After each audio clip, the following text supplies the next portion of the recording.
All right. Hello, everybody, and welcome to another episode of Business Minds Coffee Chat.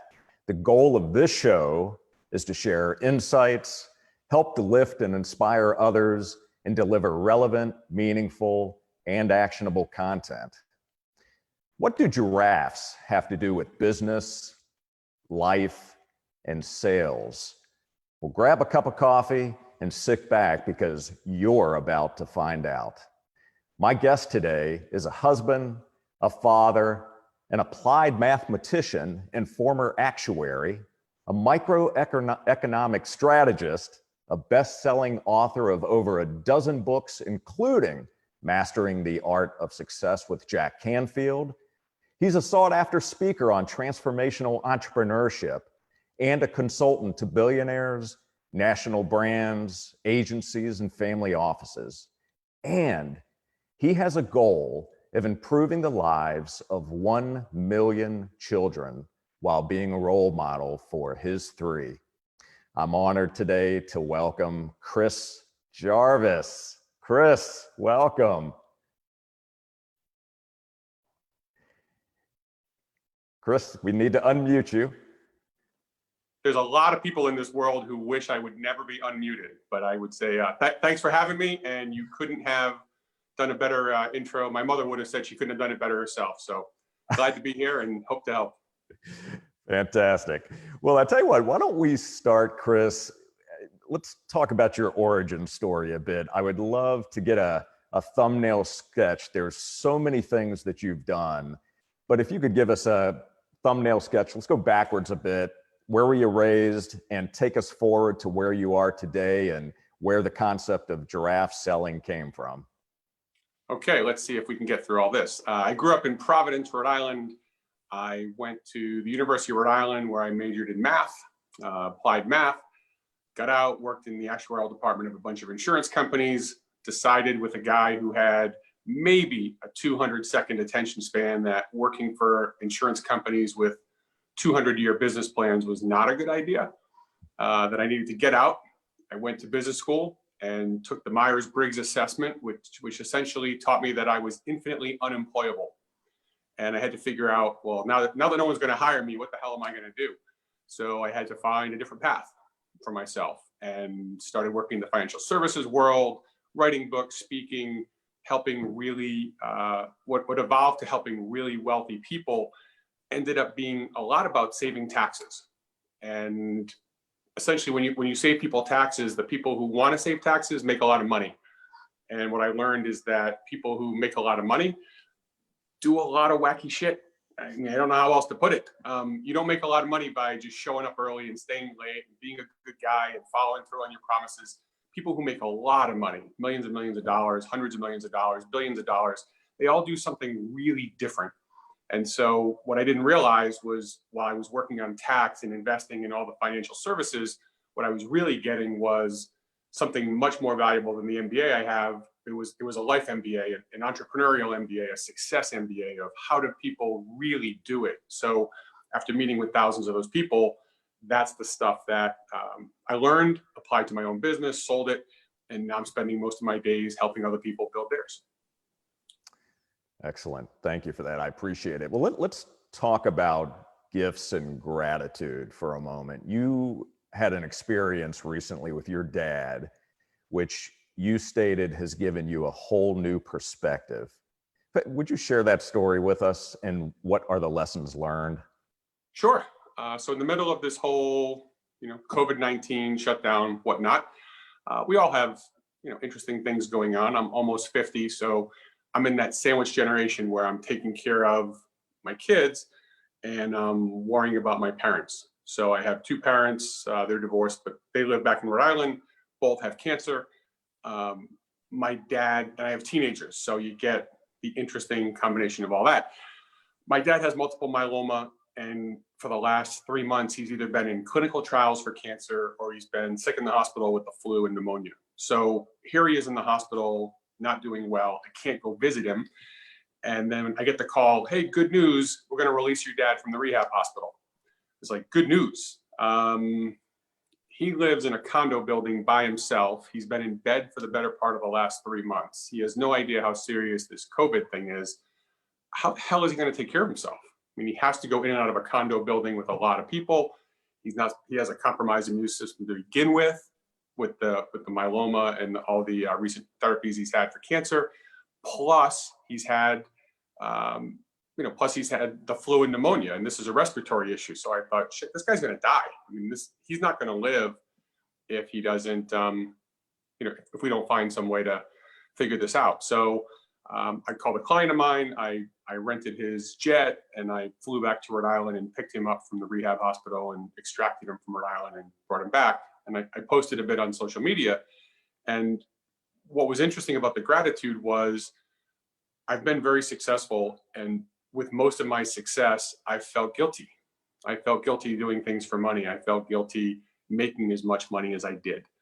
And so I felt if I had this ability to help and inspire people, that maybe I was selling out or I was doing something wrong or something evil or something dirty by making money.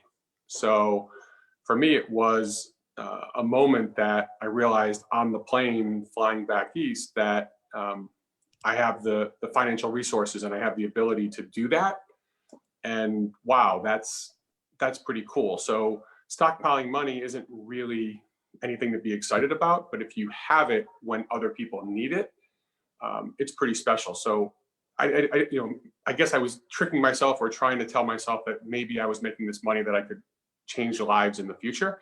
And I realized in the plane that I was probably going to save one that day. And, that was I felt grateful for the gifts that I had and the success that I had because, up until that point, I felt a little uneasy about it. Wow, what a powerful story, and I appreciate you sharing that. And while you were telling that story, and when I heard it for the first time, it really made me think about perspective for a moment, and being able to pull the lens back and change the optics on what's going on right now, and focusing on the things that we can do using whatever our gifts are, whatever our resources are, our talents, etc. But really looking at the areas that we can make a change, where we can make an impact, versus allowing what's going on right now in the world to restrict our ability to actually take action and do. So thank you for that, because you clearly looked at a challenge, yet you didn't allow that challenge or fear to keep you from doing what you needed to do. You went into action. Yeah, and that's somewhere along the line, I don't know which, or maybe both of my parents taught me that, not to worry about the outcome or not to worry about things you can't control. So I've done a pretty good job with that I'd walk into job interviews and think, I don't have the job before I get here. So all I can do is get closer.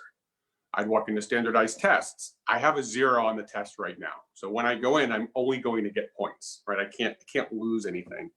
And then once something's over, I never begrudged or looked back at, what did I pay for this car? Or how much was this item that I bought? Or is it cheaper somewhere else? Once I had that experience or that event, I seldom look back. And I look more at the, now what is the question? Now what else? My kids joke that I always ask what else. What else, now what? I mean, those are the questions that are really important. So I try to keep focusing on moving forward. Love that. So let's go back just a bit to the branding of Giraffe and that brand of Giraffe selling, and there's other areas where you use that. Speak to that for a moment. What does that mean for those that may not be familiar with that terminology? Sure, you can see a bunch of it around. You can't see the shirt right now, but so the giraffe. What's really, as a kid, I watched a lot of nature shows with my father, and that was something that I loved. I watched nature shows with my best friend Rob Whalen, and I'd go to his house, and he'd want to watch basketball, and his dad Bobby would want to watch nature, and I'd watch it with him. And so, to me, this the greatest experience I had travel-wise, and I've been very fortunate to travel quite a bit, was an African safari in the early 2000s, and I took my dad, and we had this great nature thing. And what I realized was, after I sold my company, when I had a couple mentors of mine ask me, it's one thing to be successful and tell people what you did. It's another thing to teach people how you were successful, and not just what you did, but how do you think? And as I took those two things, I took the success I had and the challenge from my mentors, coupled with the life experiences I had and this love of nature. I realized that in the world, you have predators and you have prey. And the predators are the ones that are trying to eat the other animals. The prey are simply trying to evade them. So with evolution, predators have developed night vision. They've evolved to be in prides or in packs or whatever it is for hunting. They have strong jaws to bite down on the neck. They have claws, strong upper bodies. Prey have evolved to be able to hide, to burrow, to climb trees, things that will allow them to get away from other animals. So they've tried to be less vulnerable, if you will. Some animals, like a porcupine, have developed these quills. Some reptiles have a poisonous something that they exude from their back so that other animals won't bite them and kill them. The giraffe is really different. The giraffe has evolved and grown this long neck that has actually made it more vulnerable. At 18 feet and 4,500 pounds, it's certainly not hiding. And the neck is the most vulnerable area of any animal. So this giraffe has evolved to become more vulnerable than the other animals. And as a result of being more vulnerable, instead of hiding and burrowing, it stays out in the open. But that vulnerability it has from this really long neck gives it extraordinary vision. And it allows it to see things others can't, and it allows it to reach things others won't. And that can be literal and figurative, where it sees paths that animals who have their heads in the weeds are so busy just eating and doing what they're doing, moving with the herd, will never see. Because they eat from the leaves at the top of the tree, their head is 18 feet off the ground. While they're eating, they're surveying the area to say what else is going on. And I think that's so important in the entrepreneurial world, that you've got to be keeping your eyes open and looking at things, not just focusing on the TPS reports, not just focusing on whatever HR issue of the day, or focusing on a vendor problem, or focusing on loan issues. You have to be thinking ahead to what else is there. And so this giraffe mentality for me has become, when I'm teaching this to colleges, high schools, entrepreneurs, study groups, independent or individual consulting clients, I'm teaching them to elevate their perspective and get their heads out of the weeds so they can see a better path, a better path for them personally and in their business. So the more I dive into there's two different giraffe books that are being written right now: Giraffe Money, which will be out in less than a month, and Be the Giraffe, which is a much higher end. It'll be my greatest work ever. Those books are helping people with that elevate their perspective. There's 15, 18 really cool things about giraffes that most people don't know. And the applications to the entrepreneur and to the business are extraordinary. And I didn't make them up. I just happened to see them. Well, what a great analogy, going back to perspective and being able to look at your business or your life from a much wider angle and from an elevated view, so you can truly see what's going on and not getting lost in the weeds. So that's really cool. Love that. So you do a lot of seminars and training and coaching and speaking engagements, things along those lines, where you're traveling, you're in clients' offices, you're at events, keynote speaking, things along those lines. With what's going on right now in the world, how has this impacted your business? And then I'd also like to find out, how is this impacting the clients that you work with, and how are you adapting and how are your clients adapting? Sure. So the seminar business is not very robust right now, as you can imagine, but it's an opportunity, Jay, because for me, I think I flew 30, 40,000 miles in the last 8-10 weeks of the year last year. I was on the go, and I had a stretch of 2 weeks where there were only 2 days and 2 weeks where I went to bed in the same city I woke up in.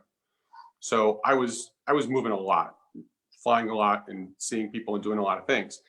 And every time I speak on entrepreneurship, whether it's to a college class or a bunch of entrepreneurs at a conference, or if I'm in a consulting gig with an individual client and a great idea comes up, or somebody brings me a great idea and says, what do you think about this? Or how about this fantastic opportunity? when I ask them, when are you going to do this? The answer is always the same thing. The answer is always, if I had more time. Mm. When I have more time. If I had more time, I'd do that. If I had more time, we could do this. When we have more time, we'll try that. And so all these people have these great ideas, and it's if they had more time. You have time. Like, that's all you have right now is time. You're not in TSA lines. You're not in airports. You're not in the Admirals Club. You're not renting a car. You're not driving your kids to all their events. You're not doing the things you used to do. So now you have time, more so than you ever have. And so everybody complains about not having enough time to do something. When all this happened, I wasn't happy that people were sick. I wasn't happy that I couldn't go get my dad for a while because nobody could get into the hospital. I looked at it as, this is great. I have a break. Nobody's expecting me to be anywhere. So I literally started and I'm almost finished writing Giraffe Money. So I wrote another book. I'm building out Giraffe University finally, which is an online platform to teach people the things that they need to learn, but not doing it in a conference setting, not doing it in the traditional school. So if you want to learn sales, entrepreneurship, transformational work, it's all going to be done through that. So it's an online, combination, live interaction, things like this, but also a lot of virtual training too. So I get a chance to work on things that I couldn't work on. I had a really wealthy client in the midst of all this, a family worth over $100 million, say to me during all of this, let's finally get our estate planning done because we have time. Let's start having phone calls and make sure we get everything done. So this is a client I've been working with for 9 years. And finally, everything gets done, which ends up being worth tens of millions of dollars to them and hundreds of thousands of dollars to me. So we did it because clients realized, I'm going to do this now because I have time. And I find that when I'm interacting with people now, what's really important is I don't get BS responses when I ask questions and reach out to clients or friends. What's going on with you? What do you need? What are you worried about? They give me real answers. I'm worried about my mother. I'm worried about my kids. I'm worried about my employees when this is done. I'm worried about, when am I really going to retire and how many more bubbles have to burst for me to try and dig myself out of this chaos? When am I going to get this all figured out? So they're telling me real things about their lives that are backed by real feelings and real emotions. So I feel like I'm having fewer conversations, but I'm having much more valuable conversations with the people I talk to today in light of all this. So it's such a good time to ask people you want to partner with, people you want to work with, people you'd like to sell your products to, or you'd like to, sell their products or whatever it happens to be. It's a great time to interact with people because they're not stuck in the weeds and they're not going to give you BS answers that are filtered. They're going to tell you what they're thinking, because if your house is anything like mine, I've got 3 teens and tweens in my house. There's no filter going on here at all. So there's plenty of very direct conversation happening.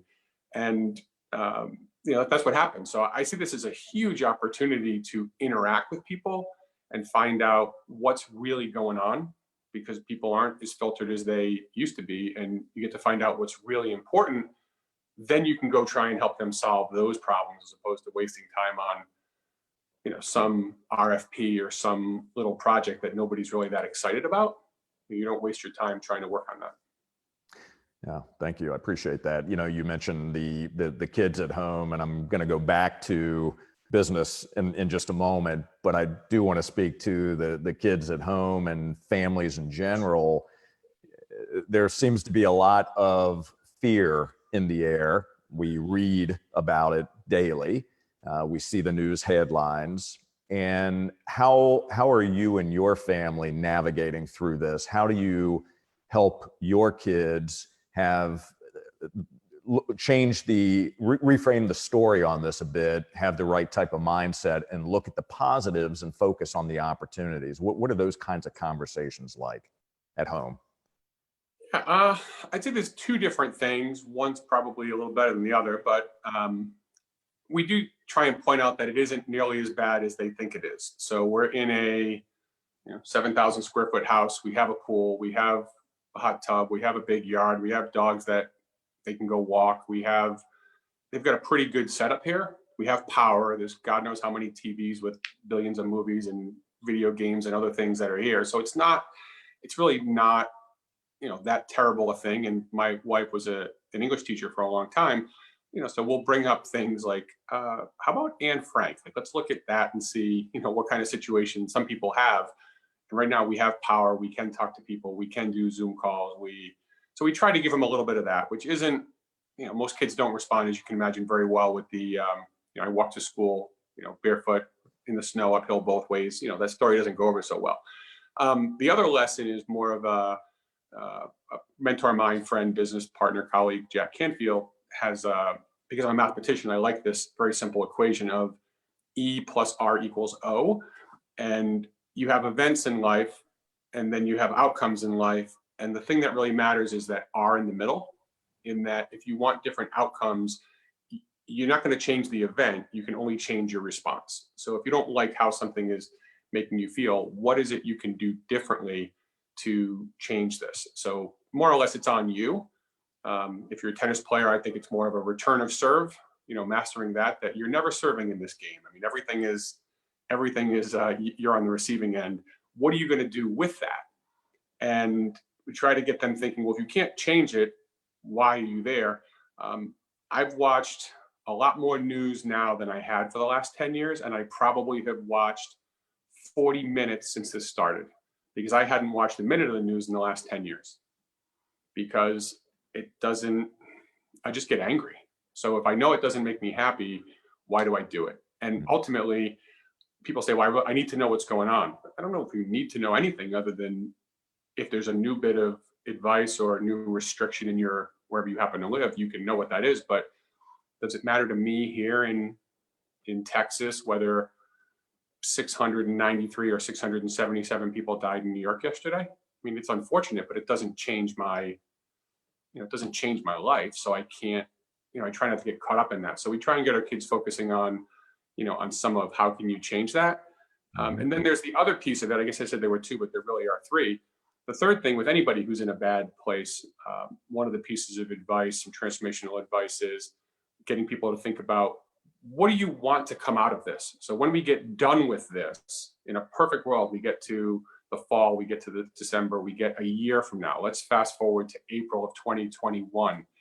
If this whole shutdown has stopped and you've come out of it wonderfully, smelling like roses, and everything you ever want to happen in your life has happened, what does it look like? What's going on? And just get people to start visualizing the positive stuff, because we control what we think, and we control what we see, and we control what we do for actions. So if I can start getting them seeing and thinking about other things, then perhaps their actions will drive them toward those things. If you just think about how bad this might be, and what happens if my mother gets it, and what happens if I get it, and what happens if you think about those things, you can't help but go down a negative trail of feeling that, worrying about it. If you believe in the law of attraction, maybe you manifest it and bring it closer to yourself. Maybe not. But if you start thinking about positive things, what do you want this to look like? It becomes so much more positive. My son's going off to college next year. He said, I just hope that I'm not taking classes at home. It's like, okay, well, let's say you are at school at the University of Texas. What 3 things can you not wait to do when you get there? Like, what are you going to do first? What are you really excited about? Is it a football game? Is it rushing a fraternity? Is it, what is it you want to do? Is it hanging out in Austin on 6th Street?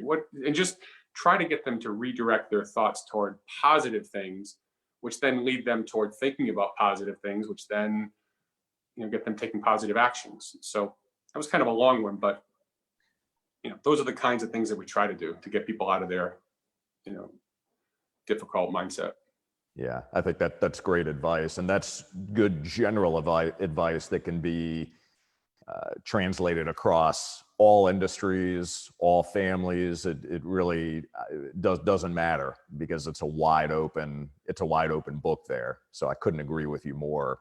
Mindset has a lot to do with how we move past struggles like this, challenging times like this. And so I appreciate you sharing that. Are there any particular resources that you would point to that have been very helpful to you in forming the mindset that you have today?